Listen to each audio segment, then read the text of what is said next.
Electrocast.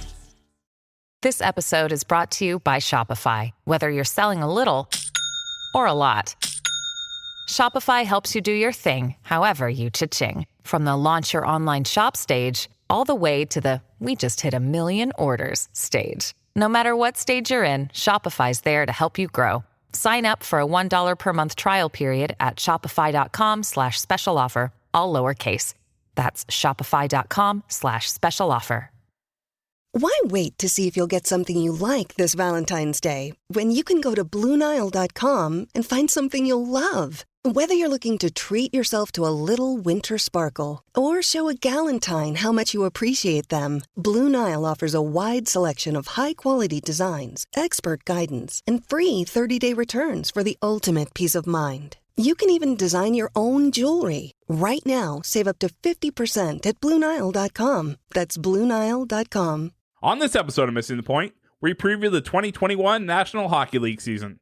We'll discuss the biggest changes that have been implemented by the NHL to help reduce the spread of the coronavirus, including going from 2 conferences to 4 divisions. We'll discuss which teams benefit and which teams will struggle with the changes. We'll also focus in on the Boston Bruins season. The Bruins stormed through the regular season last year, but after the virus stoppage, they never seemed to regain their dominance, and were eliminated in the playoffs to the eventual Stanley Cup Champion Tampa Bay Lightning. After the way Tuukka Rask left the team last postseason, can Bruins fans still trust him to be their regular season goaltender? And what about Zdeno Chara? The now former Bruins captain has moved on to the Washington Capitals after a 14-year stint on the Bees. Will the Bruins' young and upcoming players be able to match the production of the former Stanley Cup champion? Today we'll look to answer those questions. But first, some housekeeping. Missing the Point is a 1-hour podcast recapping the biggest stories in the world of sports with a New England flavor. The show notes and transcript of today's episode can be found in the description box below, as well as on our website, www.mtpshow.com.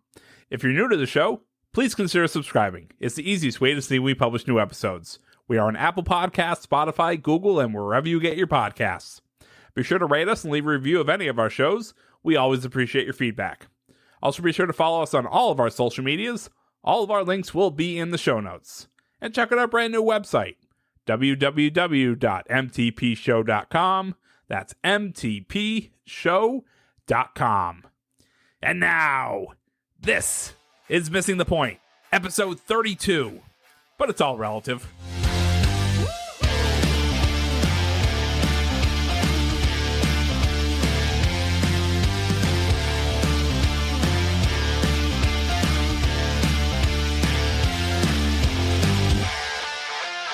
Hello and welcome into Missing the Point, the sports podcast where we talk about sports. My name's Joe Malkin. I am your host for this show.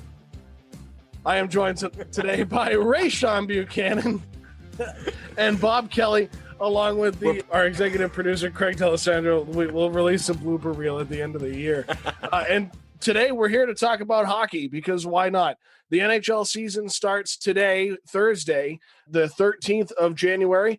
And the Boston Bruins play tonight, and it's very exciting. And we're going to talk a little bit about what the NHL season is going to look like, what the Bruins are going to look like coming into the 2020-2021 season, which is really just now the 21 season.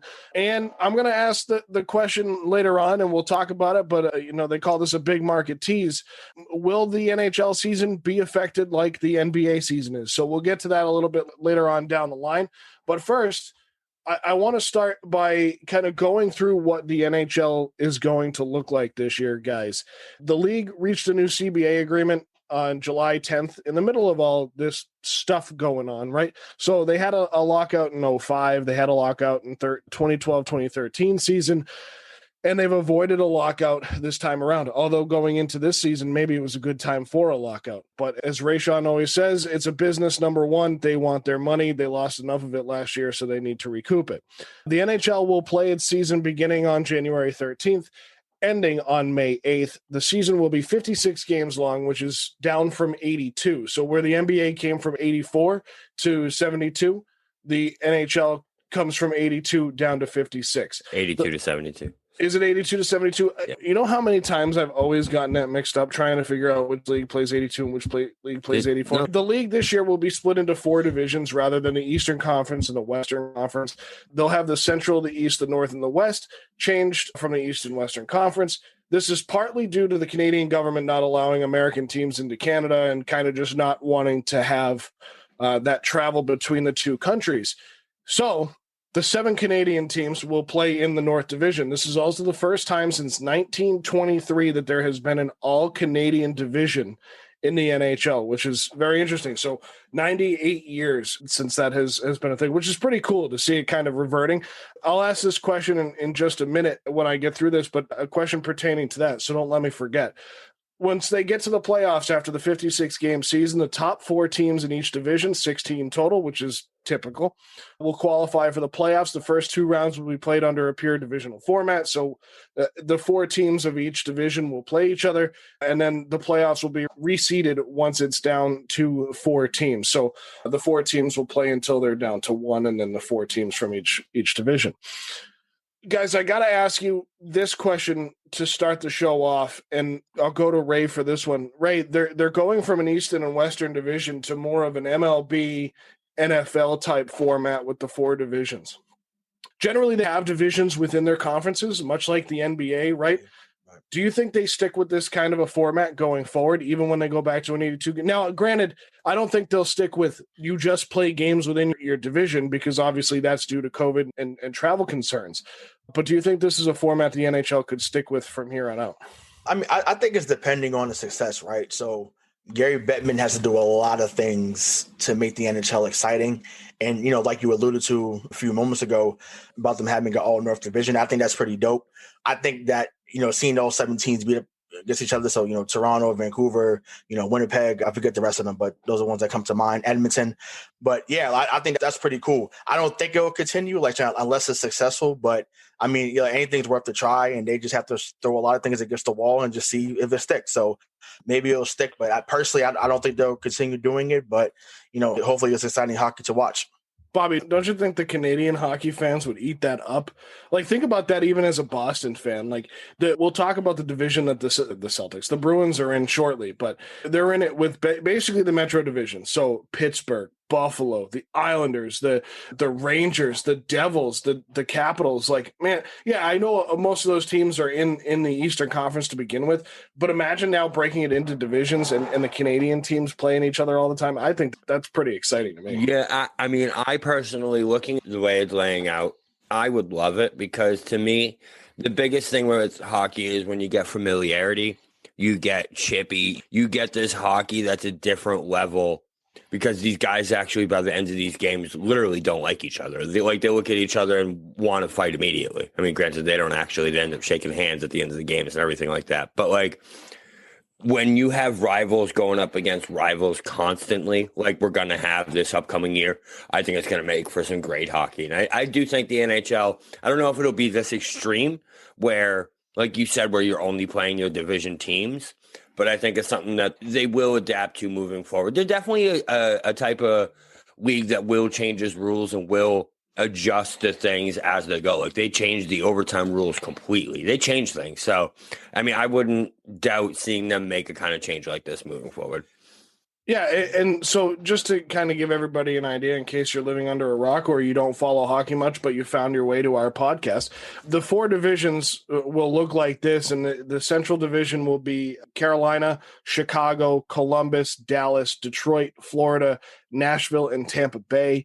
The East is Boston, Buffalo, New Jersey, New York Islanders, New York Rangers, Philadelphia, Pittsburgh, and Washington. The North Division is the 7 Canadian teams, Calgary, Edmonton, Montreal, Ottawa, Toronto, Vancouver, and Winnipeg. And the West, Anaheim, Arizona, Colorado, Los Angeles, Minnesota, San Jose, St. Louis, and Vegas. I think they're going to have to do a little bit of reworking with that because I think it's interesting that Minnesota's in that West Division, but Chicago's in the Central, but they can figure that out later as they want to. I think it's a great conversation for them to have. One of the things that, and I know Dave can attest to this, one of the things that's nice about most of the international football leagues, or soccer as we call it here in America, is that if there's a 20-team league, each team plays each other twice, home and away, and you play 38 games. So I think you could find a format where, Bobby, like you said, you get these divisional games that are very important, and you get these teams against each other 4-6 times, do 2-2 or 3-3, and then fill in with the rest of the teams in the league. I think it's something that could work moving forward, and I think you're going to see a lot of the teams do a lot of these things. I mean, the NBA, Ray, was talking about doing that mid-season tournament, something, again, that we see in a lot of international basketball leagues, and I think it's a great idea, but you have to give players and teams more incentive, which is why a lot of the times they need to involve the G League teams. But now we're getting way off topic, but it's something that the NHL could look at as well.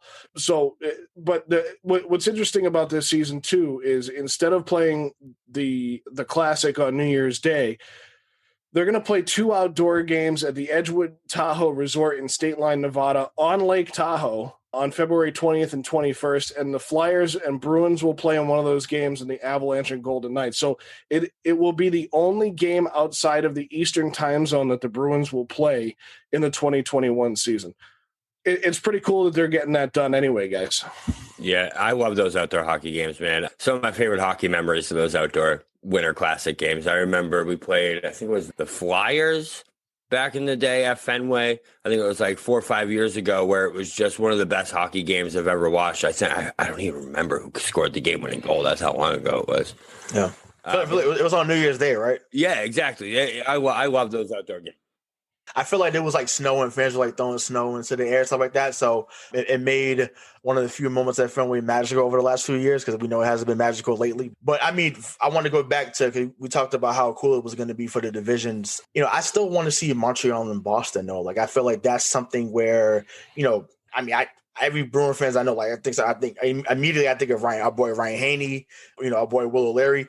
You mentioned Montreal and they become beat red, so it's just like, and I know that's the case for a lot of other Bruins fans. So I still want to see that. So hopefully, even if they do this next year or going forward, like, I hope that we're still able to see that rivalry, because seeing those guys play 5-6 times a year, and maybe even in the playoffs, is awesome. And that comes back to Gary Bettman and the league having to do their job to keep those things alive, especially through this time where, and we'll talk about it here in a second, going back to the 2019-2020 season, but that was something that they failed to be able to do. They always seem to be the first ones to have their COVID plan in place to get back to playing, but it seems like once they did, they were actually one of the worst executed, just above baseball, though, because the baseball was awful. Yeah. So I was just going to say, I think something I would like to see the NHL do, because, again, like I said, when you start playing these teams and that familiarity, that comes great chippy hockey, is what basketball is doing right now, where they're playing the series. I think they are doing it this year, where they're playing the same team back-to-back nights. And I think that's something that hockey should really look into, because it would create that mini playoff series in the middle of the regular season, where, like, you play that team one night, you lose, the next night you better, especially if it's a divisional opponent, you better not lose that game. So it creates another sense of urgency. It creates rivalries, because, like, you're playing all these big games against these teams that you see all season. I love that format, so I think that'd be something that'd be awesome to see hockey adapt to. That's college style. That's what they do at the college level, which I think is great. There's only 64 Division I hockey teams. Oddly enough, Arizona State has one. But that's what they'll do. And I mean, I watched an entire series a couple years ago where the University of Maine came down and played Northeastern in Matthews Arena, which is probably one of the best places to watch a hockey game in the country. So literally, I'm going to throw it out there and say, if you can get to Matthews Arena to watch a Northeastern Huskies hockey game, go and do it. Also, I think and Craig can correct me if I'm wrong, but I'm pretty sure I said at the top of the show that they were starting the NHL season on Thursday, January 13th. It's Wednesday, January 13th that they're starting the season. I'm off a day. So skipping 2 days. One day. This is what happens into one. When exactly. This whole week is just one day. That's really all that matters. It's that pandemic feeling, man. Yeah, it's that quarantine feeling. No, but he was thinking about our team. We start Thursday, so that's why. That's right. That's what it is. Exactly. So yeah, I think about the rivalries and what they're going to have to do with the schedules. It's going to take, we're going to see a lot of things change in sports overall. And I think hockey has a great opportunity to up their popularity and really put a face of the league. People like hockey. Hockey is a fun game to watch. Hockey is a fun game to be around, and it's exciting. So, Bobby, I'm going to throw a curveball at you here because we're going to talk about the league stories before we get into the Bruin stuff, because I want to talk about last season and then get into this season. So, let's go back to last season and talk a little bit about what happened, basically. So the league got to 70 games. There was 12 games left, 13 for a couple teams, 11 for others. And then the season was called off the same day as the NBA suspended their season. At the time, these seasons were just suspended. We didn't know when they were going to come back. The NHL finally on May 26th, they said, that's it. We're done with the regular season. We're going to figure out what we're going to do. We're going to come back in July and we'll play out some exhibition style games. Then we're going to go into the playoffs and get cruising. So we can talk about the Bruins in this facet as we get there, but how do we think the NHL overall handled the end of their season into the bubble and the way the playoffs went? Thought they did a pretty good job at it. I loved the quality of play I saw in the bubble. I mean, they didn't have anything that stood out doing there when they came back and everything like that. That just was something that you're like, what are they doing? They were the one that, like you said, they were the first ones to announce they were coming back. They had their plan first, and they came back first. And I think that bubble quality hockey was really good. I really enjoyed it. I mean, you knew the Lightning were the best team coming into it, and they proved that going through. So, yeah, no, I enjoyed every minute of that hockey last year. Ray, we know you're not the biggest fan of the NBA bubble play, but what was your thoughts on the NHL? No, I mean, I think, for a sport that needed to get it right, they did. So, the powers that be, so whether it's Gary Bettman, who, the rest of the owners, they played up in Vancouver, right? Was that where they played? Is that the bubble they played? They had two different cities, and yeah. Gotcha. Yeah. So I forgot where both cities were, but I know they played up there, and so they did their thing for sure. And I watched a few of the Bruins games. That's probably the most I watched them all year because other games were on during the beginning of the year before the pandemic came about. But I was excited to see what they were going to do coming into the playoffs, especially a team that had won the President's Cup. But like Bobby said, I think the quality was pretty decent, and like I said, for a league that needed to get it right because of the popularity on this side of in America, they did what they could, and they did the best they could, and they did a good job. Yeah, and playing during that point of everything that happened in 2020 was not easy for any of the leagues, and that's why I think the NBA handled it the best. I think they had the best plan overall. The NHL executed it very well, and then baseball floundered. And I honestly think the MLS initially, right. Yeah. Initially they floundered. Once they got to the playoffs, I think they figured it out a little more because they were able to bring more the teams into a smaller place. But it's easier in hockey and basketball when you're dealing with 12 to 20 man rosters rather than 25 or 50 in the case of basketball. The biggest thing with baseball, what they did wrong, and what hockey and basketball got right, is the travel, which is what you're seeing now with basketball, where you get these teams, which is what hockey's trying to limit, which is why I think this is a better idea than what the NBA is doing, because that's where you get the most contact and like that most tracing, you know what I mean? It's like in the travel where you're going from city to city, like you have no idea who you're coming in contact with. You have no idea what you're touching. So like when you get these teams traveling city to city, that's where I think you see these COVID positive cases coming from. Hockey, I think, is doing it right now, where they have a limited to 12 teams. If there's a breakout, they can suspend one division, keep the other divisions going. You know what I mean? There's ways that they can keep their season moving, where I think that they're doing a good job.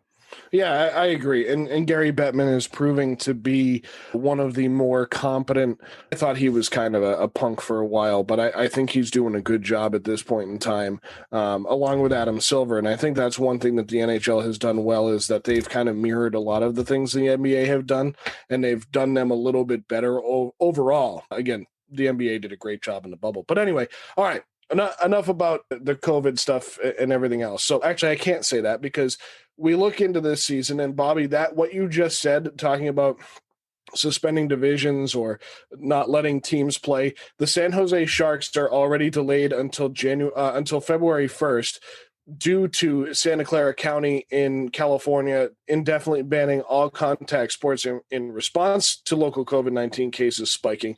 And the Dallas Stars have had their first 4 games on January 13th, 14th, 17th, and 19th postponed due to 6 players and 2 staff members testing positive for COVID on January 8th. So we've already seen some things move, but they've already been proactive in saying, we're gonna shut this down until everybody's back. Well, that's no, yeah, because I know the reason why I have such a crazy look on my face, because I know that's what happened with the 49ers, right? The 49ers couldn't play for a while, and then they ended up going to Arizona. And like I said, don't know too much about hockey, but I know there's a team called the Phoenix Coyotes. So I was wondering, like, maybe they could play over there and Phoenix for a while if that was the case, as opposed to waiting until February 1st, because that's a long ass time to play. I'm like, look, I've been waiting to play. Y'all gonna let me get on this ice? Like, well, you got to imagine they're skating somewhere, right? Right, but it's just like, this is not Rockefeller Place. Like, I want to skate. I want to play games. If I'm them, you know what I'm saying? Like, I want to play. That's just me. I want to play. So. If I'm San Jose, I call up the city of Seattle and say, hey, you guys are getting a hockey team next year. Why don't you let us come up and give Seattle a little taste of what they're going to get next year? For real. Exactly. Couldn't agree more. Because they make teams wait just because, you got some mandate that people can't come in there. And we get it. Listen, if anyone's thinking, oh, he's not looking to be safe. No, I am looking to be safe. I'm just looking at there should be other options.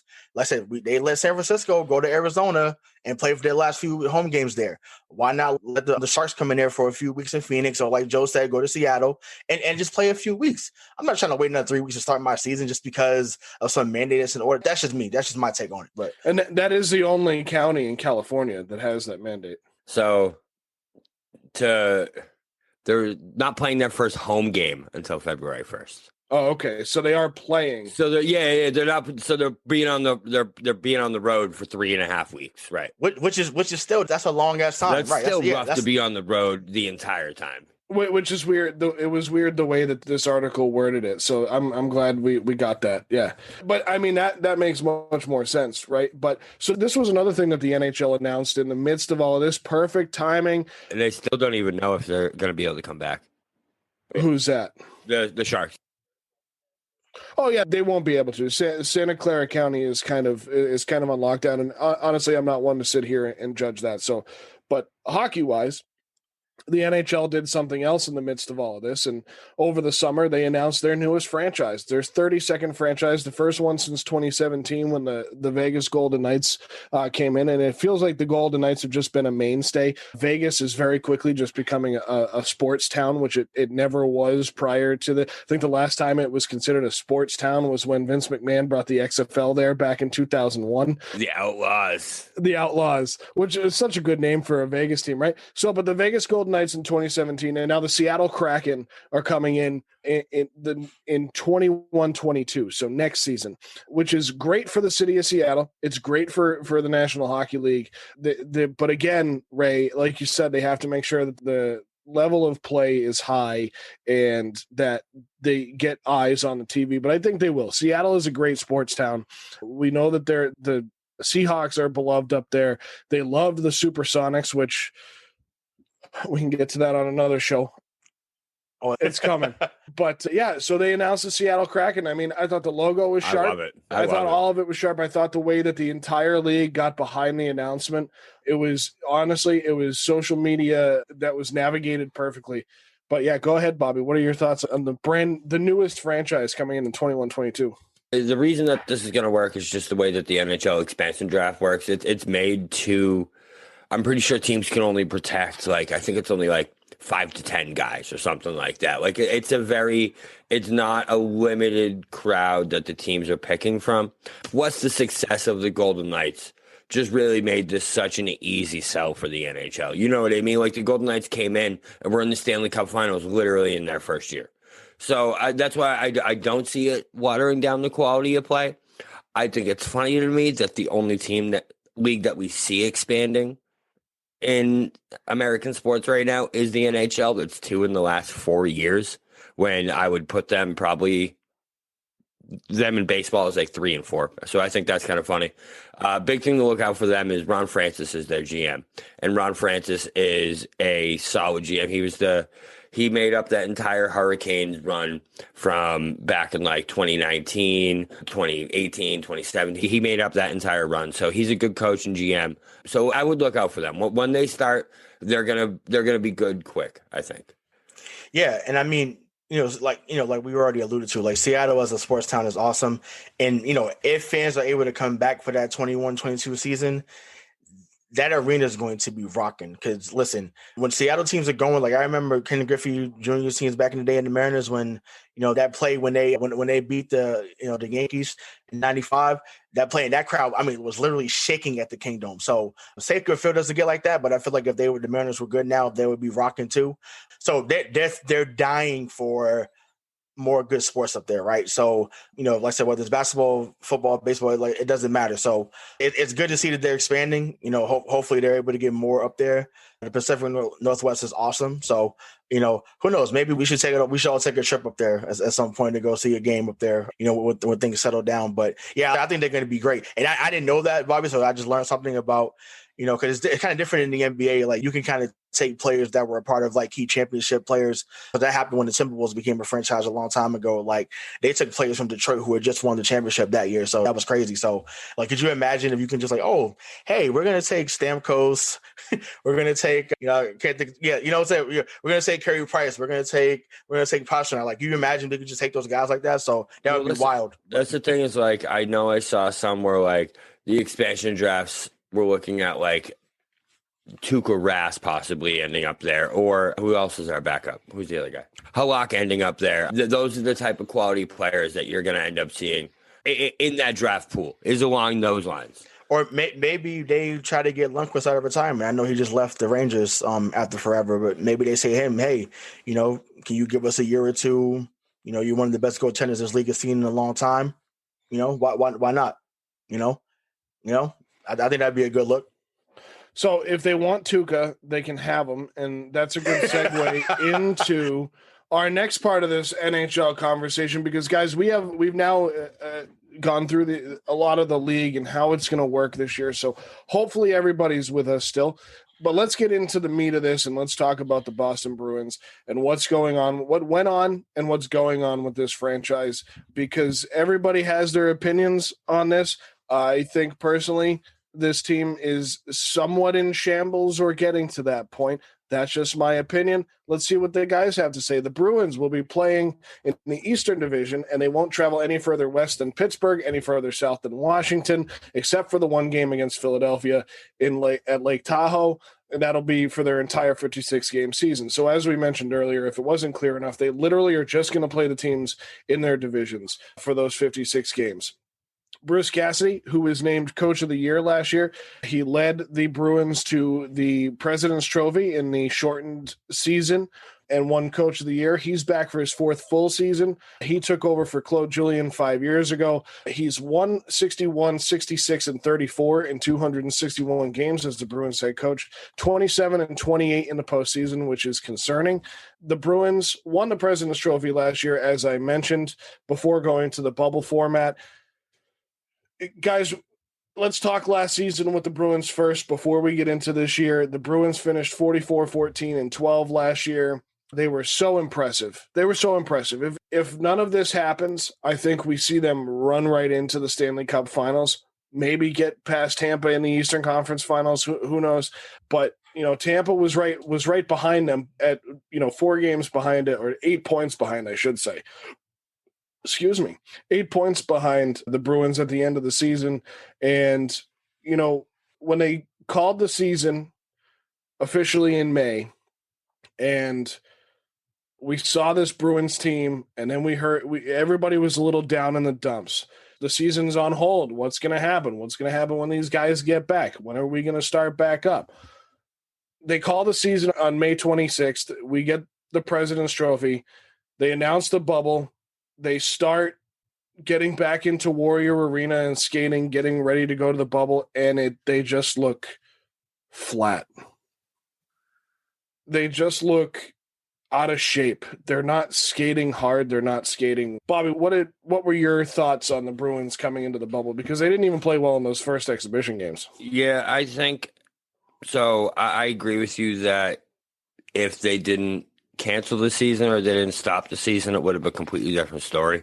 This team was ready last year at the beginning of the year. They lost that cup to the Blues the year before, and they were ready to go at the start of last year. They had Stanley Cup aspirations, and they were real aspirations, and they showed it regular season all year. Tuukka was out of his mind all regular season. He was amazing. McAvoy was playing great. Pasternak was finally the elite goal scorer that we wanted him to be. We still have Marchand. We still have Bergeron. We still have Chara. We still had all these guys. So it was there for the taking, man. And I really think if that keeps going, you're right. We do. I don't know. Tampa was tough. Tampa was tough last year. But I do think that we'd make that run and we do take that next step if the season doesn't get canceled. As soon as it got canceled, you knew.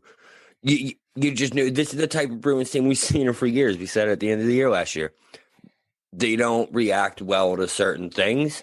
And I feel like that was something that really just took the wind out of their sails. Like you could hear the interviews that they were having. I remember hearing Marchand talk about how pissed he was. I remember hearing about Tuukka talk about how pissed he was, and we'll get to that. I remember hearing about someone else said how mad they were that they were number one. I forgot. It might have been Krejci. But you just knew that they weren't going to have that same fire. And that first game, as soon as they came out, you saw it. They were flat, exactly like you said. Like they looked like they had anvils on their skates for half their games. The games they played great, they looked like that old Bruins team again, but that was few and far between. So, right, and that's the problem, right? So they were looking for Bruce Cassidy to come in and do what Claude Julien couldn't do, right? But like I said, they lose to the Blues, like you said the year before. They come back, they're on fire. Opening night, you beat Dallas, who ended up making the finals last year against Tampa Bay. So they, like I said, they started off on fire, right? But then there was a couple of games in January, right, where you're like, man, like, okay, we got Tampa Bay, we got some other teams we got to face. And they beat Tampa Bay, I think, twice in that month, if I'm not mistaken. And it was like, wow, okay, they're ready to go.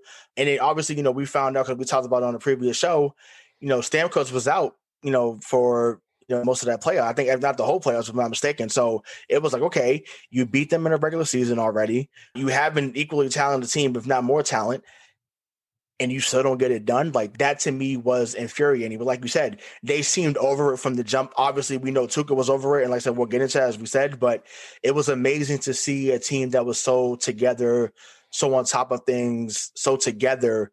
Kind of like another team that played in the bubble.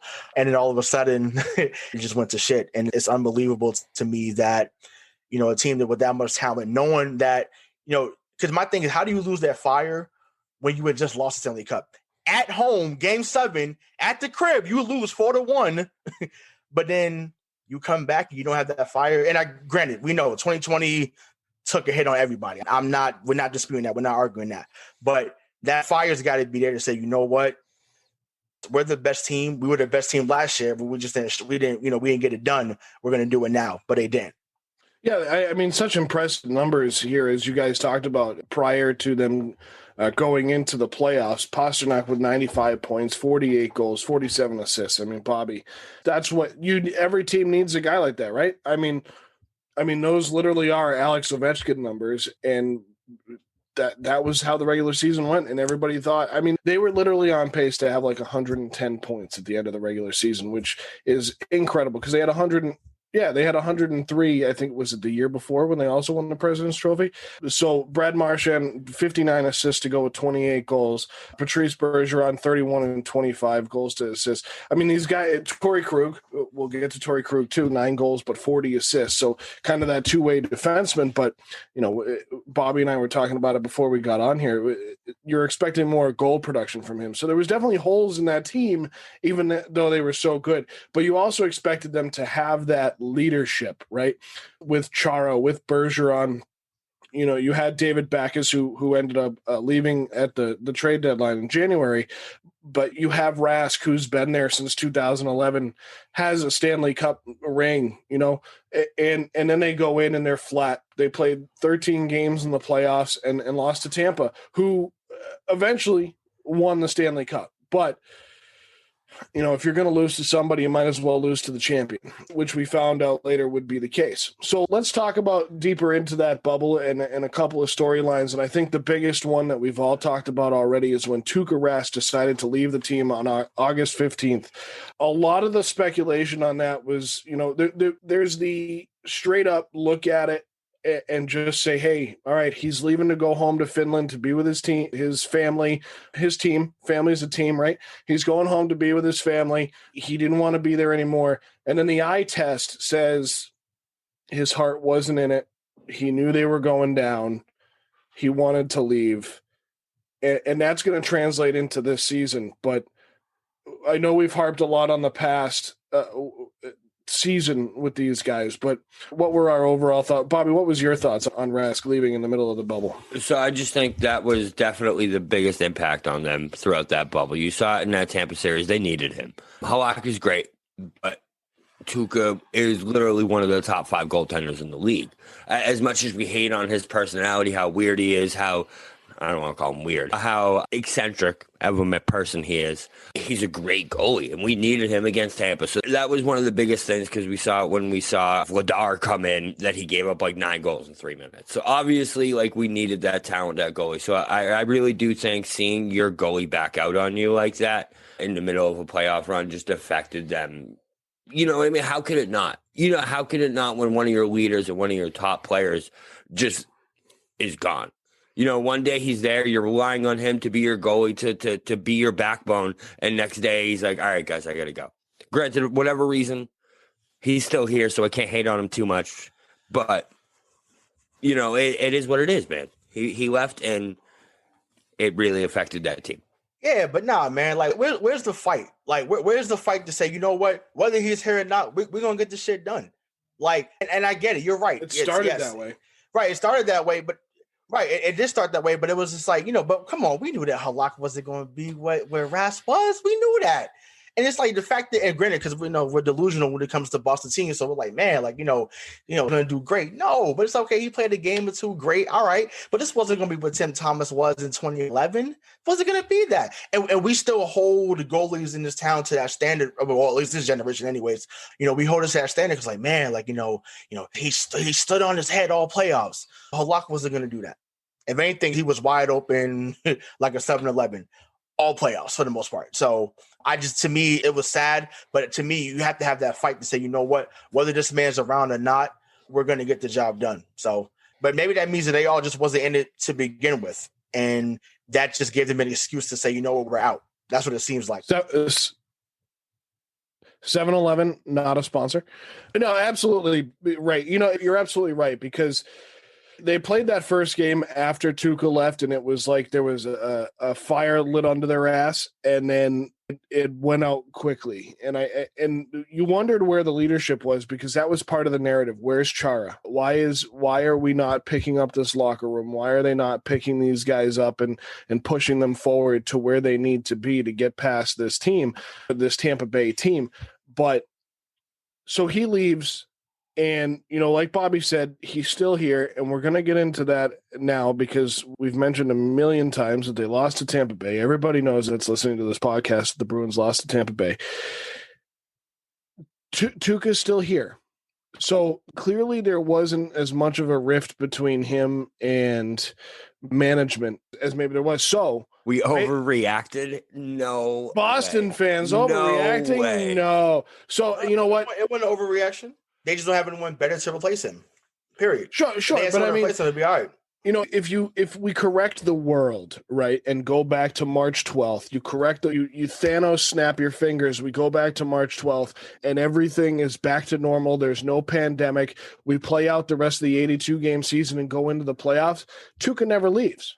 And it's not even a question. And it's not even like a semblance of a thought. So going into that point, right, keeping everything close to your chest, in this day and age with Facebook, Twitter, Instagram, everybody feels like you need to know everything about everyone all the time. And if you don't, it means a certain person is or isn't doing this in their life, and vice versa. got to give Tuukka the benefit of the doubt, because at the end of the day, it probably didn't matter. He left, to us anyway, as fans, he left his job to go be with his family for whatever reason, and we have to leave it there. Got to go with it on face value. So let's get into this season, because this season has a lot of shakeup for the Boston Bruins, a lot with locker room presence and maybe some on the ice presence. I think the Tuukka jury is going to be out for a while, because I think we can all agree, while he was great in the regular season last year, he isn't necessarily the guy he was a few years ago. And he's always been kind of streaky in the playoffs. But Captain Zdeno Chara, whose name I completely spelled wrong in the rundown, Zdeno. Apparently he's related to Arsenio. But Captain Zdeno Chara leaves and signs with the Washington Capitals. Exactly, right? Love it. Coming to America, great movie. And his late night show back in the day was underrated. Zdeno Chara signs with the Washington Capitals, also in the Eastern Division after 14 years with the Bruins. He was their captain since he walked into the locker room 14 years ago. Guys, what does this loss mean for the Bruins? For the Bruins on the ice and in the locker room. Let's start there, Bobby. So I don't want to be the Zdeno. I love Zdeno Chara. All right, I will start out with that he holds a special place in my heart. His banner, his number will be in the rafters. I almost called it the Fleet Center for a second, but at TD Garden.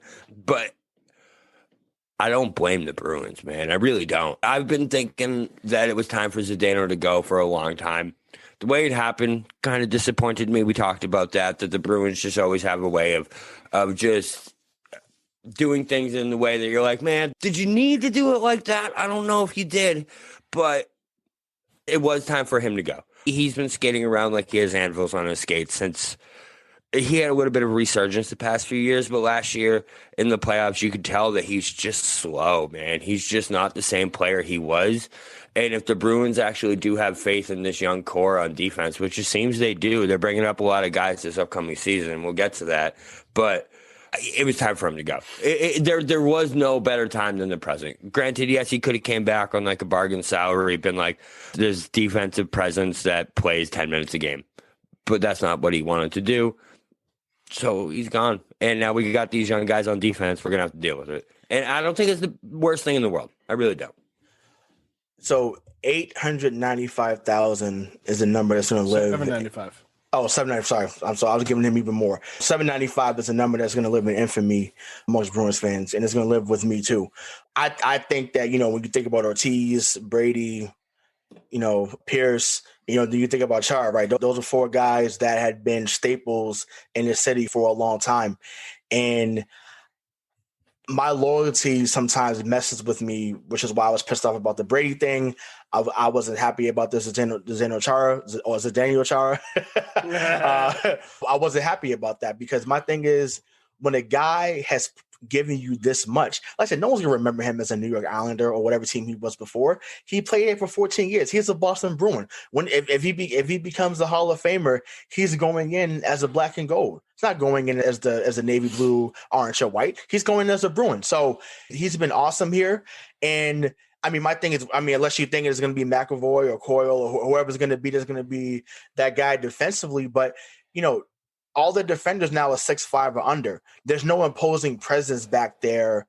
Yes, they got younger. So, and I talked about that with Joe off the air about how they need to get younger on the ice to get more speed. But I just think that because he's been there and he's been there so long, I don't think that I don't think they came to him and said, hey, you know what? We don't mind giving you this number because this is nothing. This is peanuts. But, instead of you playing 32 minutes on the ice, now you'll play 21 minutes on the ice, but still mentor these guys. I think if they said that to him, then he would have. Granted, I could be wrong. I don't. Maybe he still wants to play 32 minutes a night, which is crazy at 43. But once again, we don't say that about another 43-year-old that left here. So I get it, but it's different when you're skating around. Either way, I feel like Boston should have kept him, but I understand the business side of it. But I do wish he was still here. No, you're fine. So they did offer him.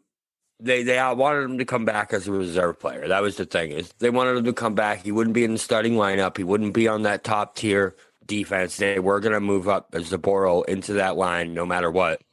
So he was coming up into that line no matter what. They told Chara that, and they're like, "Listen, man, you're not gonna be the guy. You'll be here. You'll still be our captain. You'll still be, Zdeno. Yeah, but you're not gonna be that starting player anymore." And he thought he could be. Washington thinks he can be. So, I think it was just like, all right, see you later. But at the same time, if I'm the Bruins, I'm with you, Ray. I am with you that, like, I would have brought him back and I would have done something to bring him back. And then if he's not happy midway, you're like, listen, man, you're the captain. Suck it up, Right. Yeah, exactly. Correct. Yeah, I would have lied my ass off. Like, hey, yeah, come on back, big fella. 6'9", number 33. Yes, sir. Your number's going up in the rafters next to Esposito, Bobby Orr, Chara. Like, I would have sold the dream. And then when we got into the season, hey, you know what? We feel like these guys are doing X, Y, and Z, stepping up. All that. Right there, hell right? yeah. That's the GM in you, bro. You do that to the hang on. You do that to the 43-year-old veteran that's been there for 14 years. He's not going to buy that. I'll tell you that right now. You do that to the 25-year-old. Can I dream? Oh yeah, we can all dream. But that's where I have to go on my rant here. If we do that in sports all the time, right? We do that in this city. I'm guilty of it. When Brady signed with Tampa, when Zdeno signed with Washington, you see these guys do this. And we get upset, right? We get angry at the team. And I don't know if I don't think it's exclusive to Boston, but I feel like we put our city and our teams on such a pedestal that we cannot get over the fact that these guys, they have no loyalty and they don't owe us anything.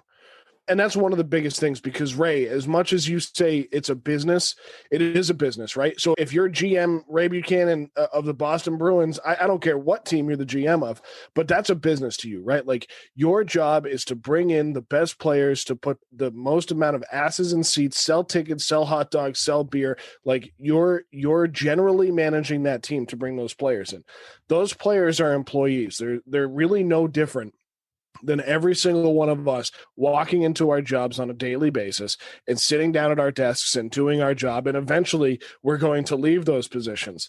They make a little more than us, but just a little. Their AAV is a little bit higher than ours, but at the end of the day, there's not people walking into my office or going on Twitter saying, I can't believe that they let him go. I can't believe they let him walk. They let him go to this. And Bobby, you said it. He wanted to still play. He wanted more. So he went. Tom Brady still wanted to play. He wanted more. So he left. But the point is, we talk about business. We talk about loyalty. And that's what everybody wants is loyalty. But they don't look at it from a human standpoint because when you go to the arena or you go to the baseball stadium, you go to the football stadium and you watch these guys play, whether they're in college or they're at the highest level of their game, no matter what the sport is, you go and watch them and you think they're going to be there forever. And then somebody leaves and it has to be somebody's fault.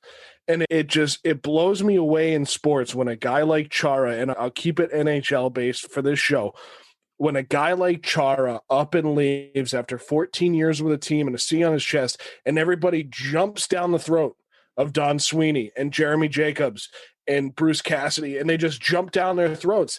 And why couldn't you give him this money? Why couldn't you give him this? Why couldn't you give him that? Because, Ray, what do you always say? Say it for me. Go ahead.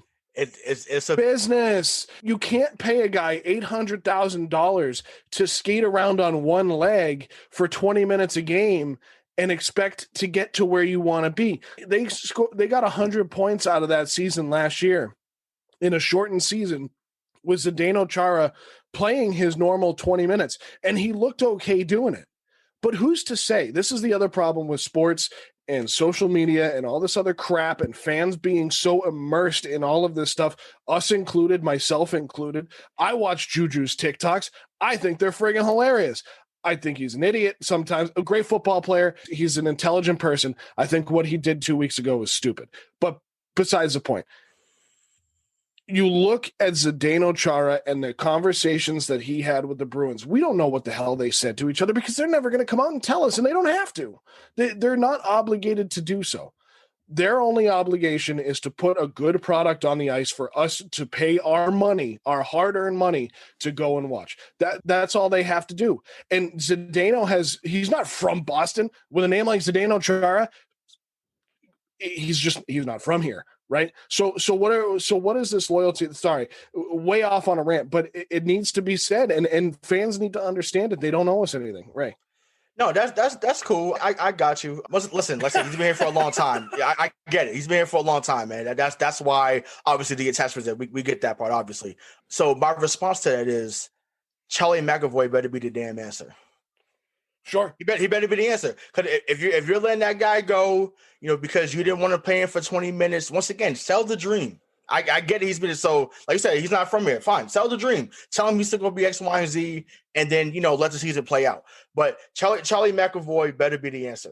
So to Bobby's point before, when he said they wanted to cut, the report is, Bobby, the same thing you heard is what I heard, is that they were offering him $800,000 for like 17 minutes a game, which is he took 3 less or 4 to go to less. Washington. Right, which is 3 or 4 less shifts a game. So obviously, let's watch Zdeno's numbers with Washington this year, because he's going to be up around 20 minutes, which is 3 extra shifts a game, which probably tells me he's at least on their second D pairing, if not their first.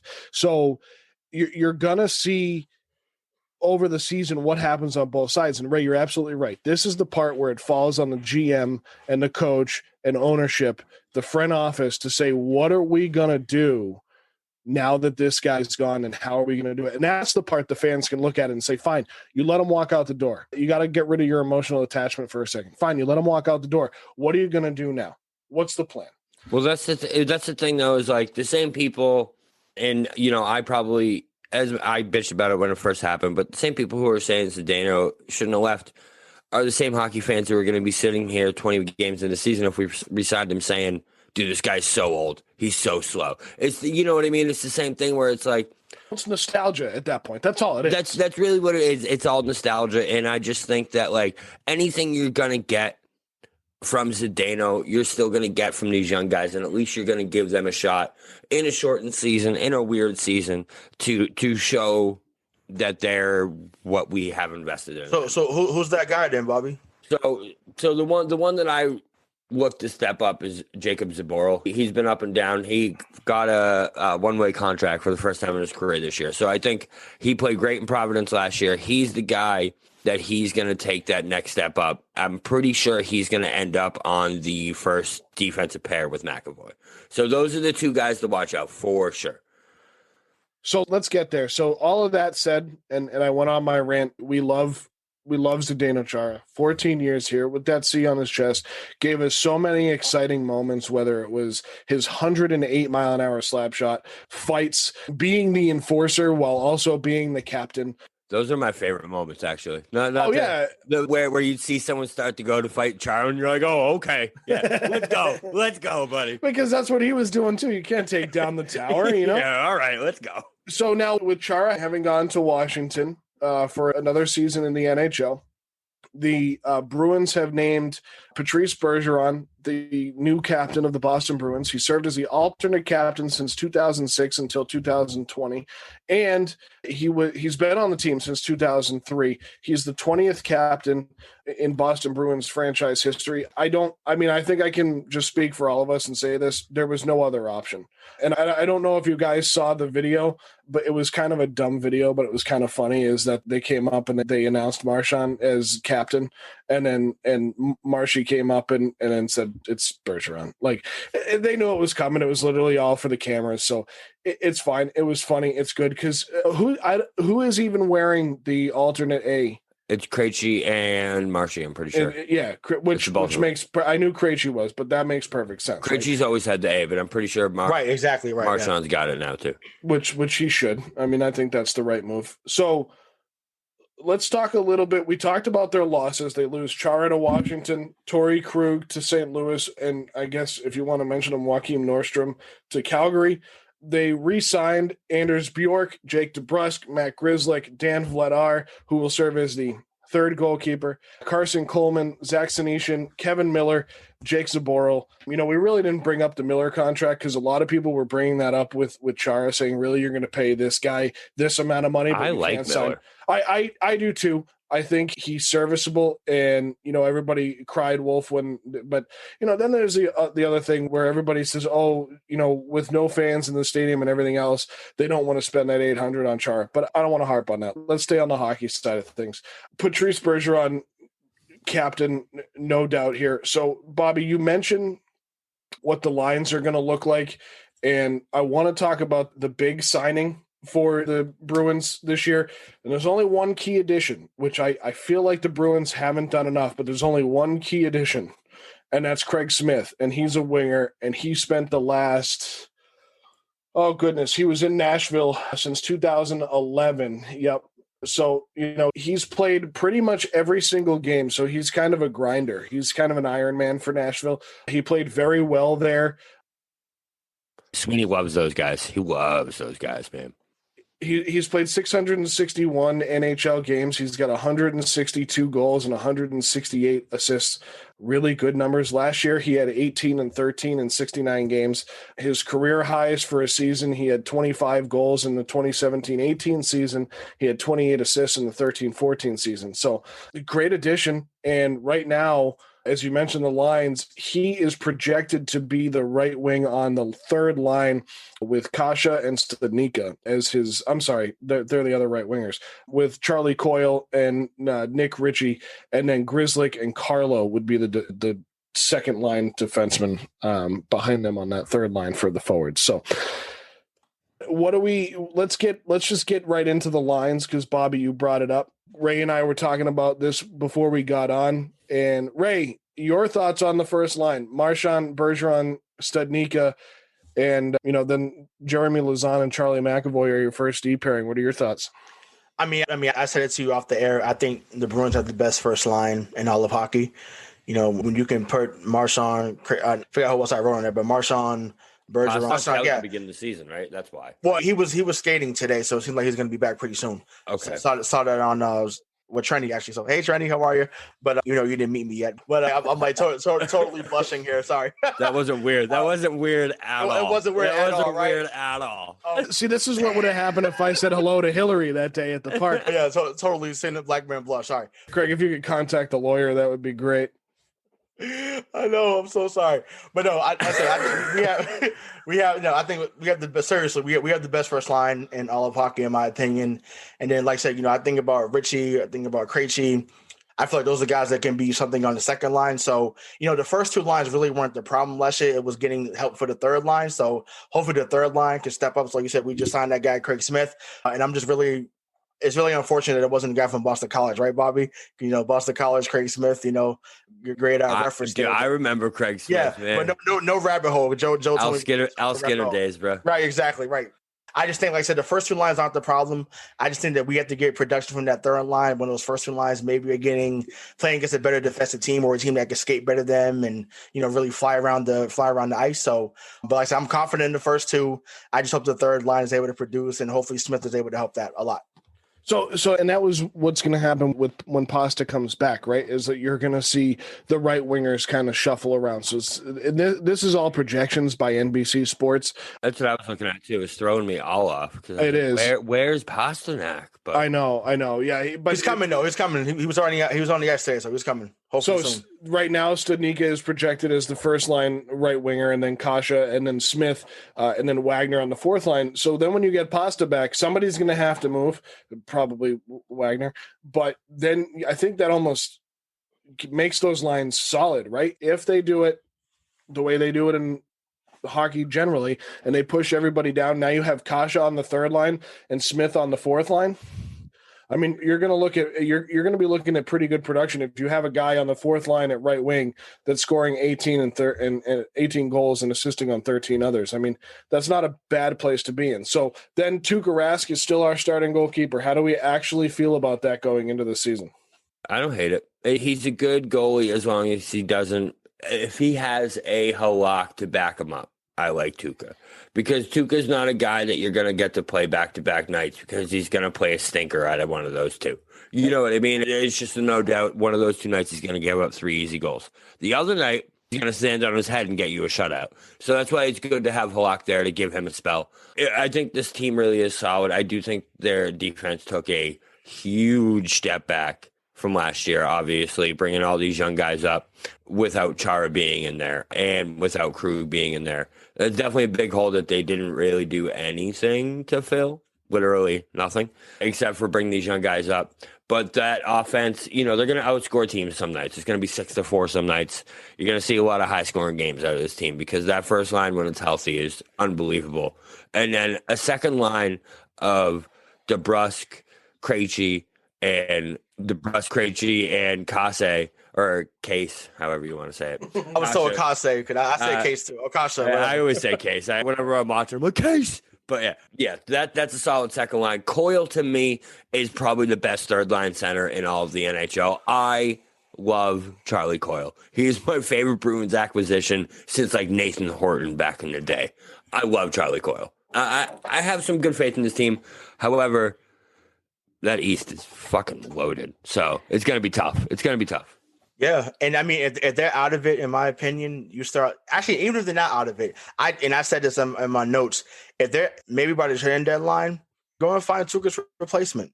He's in the last year of his deal anyway, so go find a replacement for him. If you don't think that he's the long term answer, he is 33 now, but I know Halak's 35. So, if he's someone that, he's become a cancer and you think that he's no longer the guy that he was, once again, he's only here right now because they couldn't find someone in the offseason that was better than him. So I don't know if you want to look at Carey Price. I don't know if you want to look at the guy that was in Tampa. I doubt that they trade with us because we just faced him in the playoffs. But, there's somebody out there. I don't know, Jonathan Quick is still in the league that played with Los Angeles back in the day, but somebody do something because like I said, if he's been that cancer, he's a guy that quit on the team, so to speak. You got to find his replacement, sooner rather than later. Well, they were hoping it was going to be Malcolm Subban, but that clearly didn't work out. Well, and he broke his larynx. Remember that? Yeah, that too. So, Bobby, you mentioned how tough the Eastern Division is going to be. The Bruins finished last season first, as we know, President's Cup winners. But they are going to have to play all season long the team that finished in third last year, which is the Washington Capitals, the fourth place Philadelphia Flyers, the fifth place Pittsburgh Penguins, the seventh place New York Islanders, the 11th place New York Rangers, and then the 14th place New Jersey Devils. So, there's a couple teams at the bottom there, but we're talking about 5 top 8 teams that they're going to from last year that they're going to have to play. And a lot of these teams knew what they had going, and it doesn't seem like the Bruins, as Bobby just mentioned, have not added enough to compete with this division. Yeah, no, I completely agree. So they're going to be scrapping. So that's one of my things I have written down here is one of my big things for the Bruins this season is it's going to be a fight for them to get into the playoffs. They're going to be – so it's 4 teams this year that get into the playoffs from each division. And there's no wild cards, there's nothing like that. Like, you got to be top 4.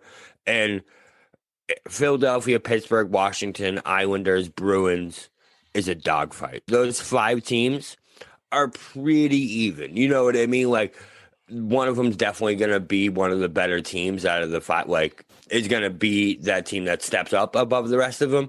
But there's going to be a group in there that's just going to be fighting for that spot. So I do think that it's going to be a tough road for them to get into the playoffs this year, strictly because they took that step back on defense. I mean, I have faith in these young guys.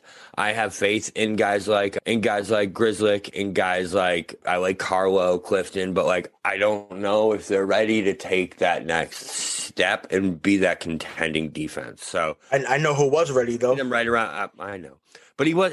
I right around like.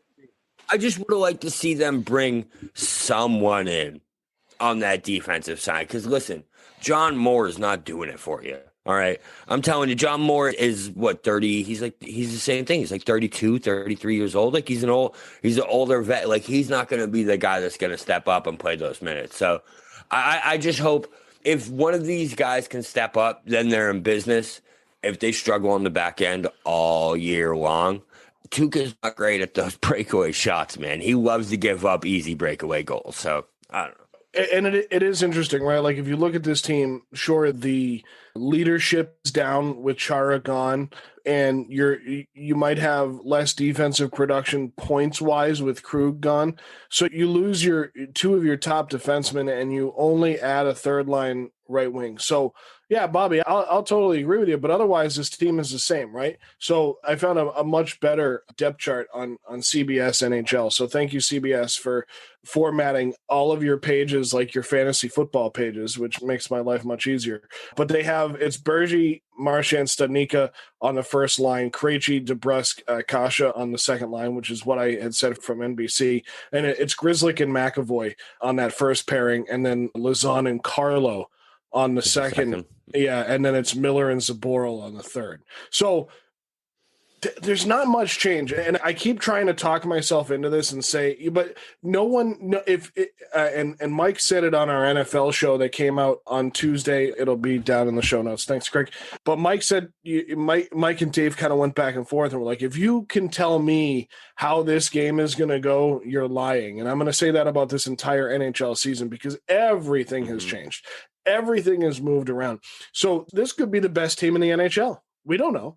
We don't know. I mean, sure, you got rid of some leadership, but you also got rid of some old legs. And let's see what happens. I mean, it's going to be an exciting, fun season to watch. They open up with the New Jersey Devils, who stunk last year. So hopefully they lay a stinker again. And the Bruins can catch two fast ones on them because they play them in New Jersey on Thursday and then Saturday for a matinee on Saturday. So this is going to be an exciting season. Yeah, no, I agree. The thing that scares me is, like I said, to throw it to you and DK's love, they're in the group of death here. You know what I mean? That's what they are. Like you look at this setup is like the Canadian teams are all together. The West is solid, Central is weak, and then you have the East that's just loaded with literally, if you ask me, Philly, Pitt, Washington, and Boston are all top four contenders for the Cup every single year. And it's been that way for 3 years, especially Philly taking that step up in the playoffs last year. It's just going to be tough for them. And it is going to make for an exciting season. I can give you that. I can't wait to see this season. I'm pumped. Right. And imagine how much freer Ovechkin's going to be on that ice at times when maybe he skates behind a Chara and Chara just lays someone out. Like, it's going to be great. And if you thought you couldn't have stopped Ovechkin before, baby, look out, because it's about to get real. He was always the Carmelo Anthony to Sidney Crosby's being LeBron, because they came in the same year. They went 1-2 back in 2005. It's a great comparison. Yeah. So he's one of the best scorers that league has ever seen. And now with, Chara being someone that's going to be on the ice for 20 minutes a night, clearing folks out the way like a Mack truck, look out. He might mess around and get 60 goals. And it's going to be awesome because they play each one of these teams 8 times. So you mentioned Sidney Crosby. I'm excited to watch the Penguins because, your cousin's on there too. Yeah, my long-lost cousin. Yeah. Oh. So that kind of leads into something else too, is I'm excited / nervous to see what kind of step we see Charlie McAvoy take this next year, because we're either going to see him struggle without the backbone of Chara, because you're right, where it gave McAvoy this freedom to kind of roam and be the Charlie McAvoy that we love and see in the playoffs, make these great plays. But he's not going to have that. He's going to have to be that guy. So for him to have to change his game a little bit and see if he can step up, if he does, he could be in conversation for the Norris Trophy by the end of the year, or at least be in like that top 5 conversation. But if not, he could get exposed as one of the more overrated defensemen in the league. So we'll see about him. I do love McAvoy, but I think this is going to be a big year for him, for sure. So here's a fun fact that I want to point out when we talk about Zdeno and losing him. But do you know that prior to Zdeno Chara coming to the Boston Bruins 14 years ago, one guy on this current Bruins roster was on the team? Yeah, Patrice Bergeron. That's it. So all these guys know that have been here for multiple years and for a long time is what the Boston Bruins look like with Zdeno Chara as the captain. So what you guys just said is absolutely right. It's time to nut up or shut up for a lot of these guys because they don't have that support behind them in 6'8", 280 pounds Zdeno Chara. So let's see what they have. Yeah, for sure. I think this year, I thought about this earlier today, actually, that I think this is the make or break year for this team. I know we said it last year that we thought it was, but honestly, this is it, because if they don't make the run this year, they don't give Sweeney and this team something to really think that, okay, we actually do have a run at a cup or even win a cup this year. I think we're going to see something big happen, because you have Krejci on a contract. I don't know if it's this year or next year, but you have Krejci, Marchand, Rask. I don't know Bergeron. I'm pretty sure Bergeron's locked up, but we have at least those three guys coming up on contract years in the next 2 years. So if you don't see something this year and we happen to miss out on the playoffs, I don't see that happening. I don't think it's a guarantee we make it. I think we get in though, but this could be a monumental year in Bruins history. If they don't do what they're supposed to do, this team's going to look a lot different moving forward. Well, that means they better get their mind right then. Yeah. Yeah, I mean, it has to, right? So we can actually look at it right here, and I'll tell you, after this season, Krejci is unrestricted, Kasha is restricted, Richie's restricted, Corrali, Lindholm, which is Lindholm still on the roster? I thought he was gone. And then, let's see, Carlo is restricted, Tuukka and Halak are unrestricted after this season, and Kevin Miller, but I think he's been signed. So this might be out of date. So don't quote me on all of those, but you were pretty spot on with all those guys. So yeah. So guys, I think we've given you a lot on the Bruins and what we think. I mean, this season's going to be kind of an interesting one to watch. I think it's going to be fun in this Eastern Division to see what happens with the Bruins and the other 6 teams. And, Bobby's absolutely right. Bobby said it. So we're going to go with what Bobby said. And this is the year to prove it for the Boston Bruins. So we've given you a look inside the NHL, what it's going to look like this year from the MTP perspective and what the Bruins are going to look like from the MTP perspective. And we may not have given you much, but we hope that you can form your opinion on the Bruins season coming out of it. And, let's watch this 56-game season. They play each team 8 times. This is just going to be so much fun. It is going to be a lot of fun. It's almost like the original 6 all over again in a lot of ways, where it's just teams beating up on each other all season. You're going to see rivalries form within the season and within the game. So it's going to be a blast. So, guys, any final words tonight before we sign off? Yeah, just shout out to my grandfather. That was an inside joke, but I wrote it on the page. Willie O'Ree and getting his number retired. The original 22 before my guy Sean Thornton, a.k.a. the Enforcer, was on the Bruins. But, yeah, me too. They need a guy like that back here. But, I'm not going to keep going on the rant about that. What Kevin Miller's supposed to be. Right. Okay, we'll see, But, yeah, shout out to him for getting his number retired. It's long overdue. That's well-deserved. And, thank you for being a pioneer, Willie. Yeah, so just to expand on that, Willie O'Ree, it was announced on Tuesday that he would be inducted into the Bruins Hall of Fame and have his number retired. I'm actually just number retired. I think he might already be in. Either way, he's having his number retired February 18th before the team's game against the New Jersey Devils. He was the first black player in the NHL, played his first season in the NHL with the Boston Bruins, and ended up playing a 29-year career of professional hockey, which is just incredible, from 1950 to 1979. So, Bobby, what are your final words tonight? So I think that this next season is going to be the biggest season we've seen in the Boston Bruins in the last 3 years when it comes to turnover of this team, or at least the impact for turnover on this team. If we see them make a big run into the playoffs, I think that they make a push to actually bring some guys in here next year and make a final run at this cup. If the Bruins take a step back this year and we can't get carried to that next level and possibly at least into the Stanley Cup Finals, I think you see a lot of turnover moving forward. And I also think that my biggest thing is that the Colorado Avalanche, I have 3 takes written down for like the entire NHL for the show. The one I'll go with is that the Colorado Avalanche are going to win the Stanley Cup this year. I think that they are the best team in the NHL. Eric Johnson is such a good addition to this team. A lot of people think this dude is washed up. I think he's going to show back up and show that he is that vet and that he can bring this team to that cup. So I think Avalanche are going to win the cup. That's my big takeaway for the 2021 NHL season. It's weird to say just 2021 NHL season since they didn't start before January. So thank you for joining us for this episode of MTP, where we've broken down the last NHL season, and we've kind of given you a glimpse into what this season is going to look like. It's all a mess right now in sports. It's chaotic. I love every second of it. So thank you for joining us. Again, I'm Joe Malkin, your host, joined tonight by Rayshawn Buchanan and Robert Kelly, and our EP is Craig D'Alessandro. It's been fun, guys. Have a great night. We'll see you next time. Are you a fan of classic cinema or a young person who wants to discover the best films of all time? Do these legendary movies still hold up? On the Generation Film podcast, two guys who grew up when movies dominated the culture share a great film with a panel of young movie lovers and see how it plays for today's generation. We discuss changes in storytelling styles, representation, The making of each film, its initial reception, and how its meaning has changed over the years. Join us as we explore cinema classics across generations on Generation Film. Electricast.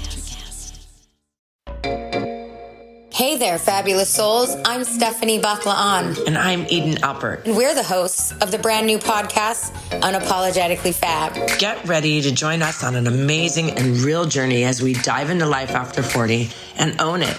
We're all about changing the narrative, leaning into who you are, and living a life by your own design. Join us as we embrace life unapologetically and redefine success. This is Unapologetically Fab, an Electricast production. See you there. Electricast. Electricast.